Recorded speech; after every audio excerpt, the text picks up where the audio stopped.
My daughter misses the cutoff next year. She is going to be 5 in November, and if you're 5 after September 1st, you don't get to go to kindergarten. So she has pretty much a whole additional year of pre-K, and our town has an integrated preschool. And in order to get into the preschool, you have to do a lottery. And so we did that lottery, and she actually got in, which is amazing because compared to the cost of daycare, it's probably like, I don't know, maybe a third of the cost, even less than that. And so it would be a huge cost savings for us. And it would mean she gets to go to school at the same school where her 2 older siblings are. So it would be great. Anyway, she gets in and I get a call. I get a call from the school that tells me, hey, she should have never gotten in here. She's actually ineligible to attend. And I said, why? Why is she ineligible to attend? Well, apparently, because of some sort of rules that they have set up in our town, because she has a speech IEP, which she got last year, and goes to the school twice a week for speech therapy, she is not allowed to come because she is not considered a model student. And this integrated preschool has kids there on services and kids there that are model students that get in on the lottery. And here's the thing about this that is driving me crazy. She falls into this position that apparently is a gray area. And nobody really has a good answer for me as to why this happens. So she's not a model student because she has a speech IEP, but she's not eligible to be considered for a slot, a service slot in the preschool because she only has speech therapy. So if she had speech therapy and OT, she could go to the preschool, but because she only has speech, she can't go. So she falls in this gray area where technically she doesn't have enough services, but because she has one, she can't go.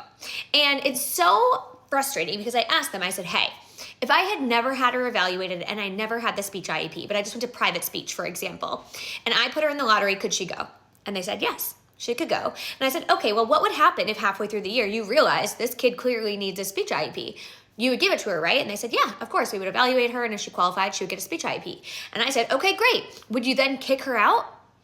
Would you kick her out of the preschool? And they said, no, I don't think we would. We probably wouldn't. And I said, right. So why is it again that she can't go? Because you're not screening the other model students. You don't screen them. They don't screen them at all. And so you're assuming that they're model students, but chances are some of them are not going to be. Some of them are going to come in here and they're going to need some kind of services. So how come my daughter, who we already know needs speech, who already comes twice a week for speech, can't go?